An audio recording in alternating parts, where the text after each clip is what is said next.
Thank you very much, Mr. Samuels. Sorry, Mr. Williams. Yes. Yeah, Leroy, yes. My presentation today is, are we ready now to live with COVID and move forward with a sense of normalcy? We have been fighting the threat of COVID-19 for over 2 years now. Many are battle-weary and thought it would long be over, but the stark reality is that COVID-19 will continue to have a presence in our communities for some time to come. The lightning-fast spread of Omicron has made the virus difficult to contain and shifted the approach from zero COVID-19 to living with COVID in our communities. Its presence should, however, not continue to be a death sentence for some, nor one that disrupts our everyday lives, as was the case in the early months of this pandemic. We are in a much better place today than we were a year ago, thanks to science and the development of safe and effective vaccines. It is our high threshold of vaccination coverage that is giving us the latitude to do more despite the fact that the virus is still with us. Unfortunately, some turned a blind eye to the science and have suffered the consequences, paying the price with severe disease, while others paid the ultimate sacrifice with their life. Others will continue to suffer from severe disease and continue to die if they continue to ignore the fact that 10.3 billion doses of vaccines have already been safely administered globally, with a dramatic reduction in severe disease, hospitalizations, and deaths due to COVID-19 disease. We launched our vaccination program on the 22nd of February 2021 and have had a very successful adult rollout, with now 82.3% of adults with one shot and 76.9% fully vaccinated. We continue to encourage all who should be vaccinated to go out and be vaccinated. We specifically would like to see a greater vaccine uptake among our 12 to 17-year-olds, as so far we have only 18.2% with at least one shot and 16.1% fully vaccinated.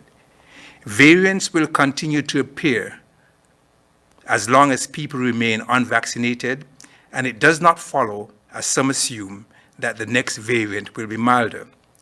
Those who are vaccinated are more likely to rid themselves of the virus more quickly compared to those who are unvaccinated.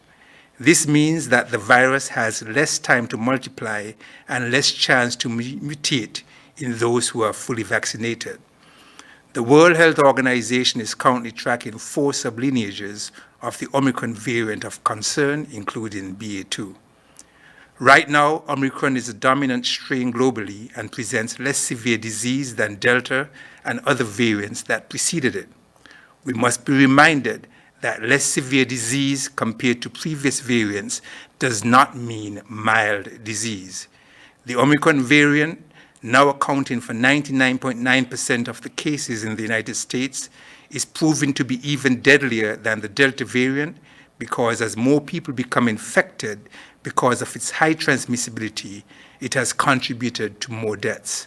The USA has now passed the grim milestone of 900,000 deaths. We here have added another 2 deaths over the last week, bringing our death toll to 39, with 11 so far in this last wave. All the deaths so far have been in unvaccinated adults with pre-existing conditions. The Omicron variant still presents a significant threat of severe disease to the vulnerable. This is why we have been pleading with you to get the best protection, which is the vaccine. We may have passed the peak in the 4th wave, but the pandemic is not over, and there is still the risk of future surges. When we say we have to learn to live with COVID, it means that we will have to move forward with our everyday life, accepting a certain level of risk the virus poses, disease and deaths cause. It comes down to how much disease and deaths we are willing to tolerate. If we all play our part in this fight, we should be able to keep the viral transmission rate very low, the number of hospitalized patients low, and our death rate as close as possible to zero as we navigate our way towards normalcy. The tough questions to be asked and addressed are: 1. What would be considered an acceptable number of COVID-19 deaths in order for us here locally or the world at large to carry on as normal? And 2, are we all willing to play our part in limiting preventable disease and death, or will some stand idle and continue to see people die by their irresponsible action or inaction? We have had a number of preventable COVID deaths, but we should not have any more. Every life is precious, and everyone deserves a lifetime. We must all understand, therefore, that as we move forward learning to live with COVID, the risk of severe disease and death will not completely disappear. The unprotected and the clinically vulnerable are the groups that will continue to be at greatest risk of death from the virus if not given the best protection available through vaccination. These groups include the frail, the elderly, and those with multiple medical conditions like diabetes, hypertension, heart disease, and kidney disease. If they happen also to be unvaccinated, they will be placed at a major disadvantage. We therefore need to ensure that all get the best protection, which is to be vaccinated. Let us stop fighting among ourselves about the use of non-pharmaceuticals and vaccines that we know can save lives. We must therefore, as we move forward, not throw caution to the wind and continue to adopt the COVID-19 appropriate behavior that we know will suppress viral spread, and also should make sure that everyone who should be vaccinated get vaccinated. We must now move with a fierce urgency to protect the vulnerable and reduce their chance of getting infected. As countries, including ours, relax restrictions on travel and mass gatherings and absorb more risk, it will be important for individuals to calculate their risk and the risk they pose to those that they interact with as we attempt to navigate these new norms. This is important because no matter our age, if we are out and about in our communities, there is a strong likelihood that we are going to get exposed and we may well get infected with COVID-19. There could be two persons of the same age and build shouting maskless at a football game with completely different risk of exposure to themselves and others.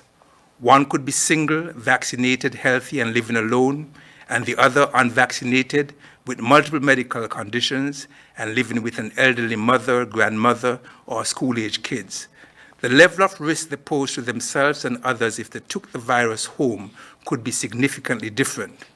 We have seen this played out here over and over again as most of our elderly COVID patients got infections while being at home. If you choose to go out, please make a calculation of your risk and that you will pose to your loved ones and the risk associated with the event you plan to attend. You need to make a quick assessment of your household, your community, the event you're planning to attend, and the mode of transportation you plan to take before you head out. So one may ask, how do I do this risk assessment? You need to ask yourself a few simple questions before you decide to attend any activity. 1, you need to look at your household and ask, do I have persons living with me who are vulnerable, the very old, the very young, persons with multiple medical conditions? Are they unvaccinated?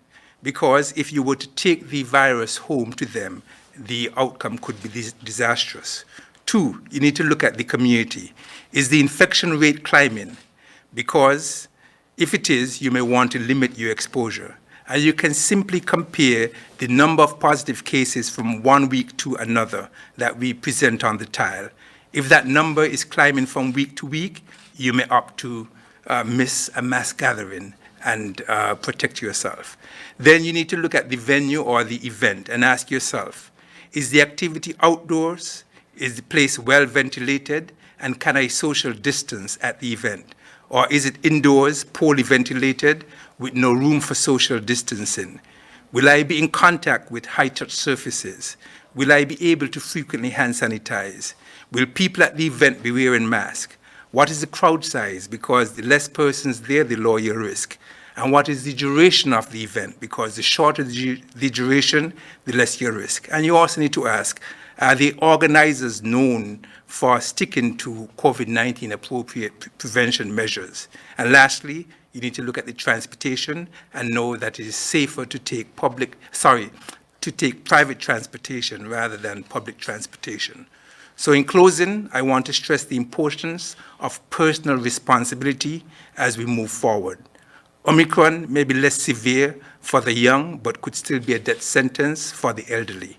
Protect yourself and those around you through the use of the non-pharmaceuticals and get vaccinated as we attempt to navigate this new norm, and make sure that you limit your exposure. As my mother used to say, it's not every pan knock that you have to be present at, and so even if we open up to mass gatherings, you can make a calculated risk whether or not you will choose to attend these events. Thank you.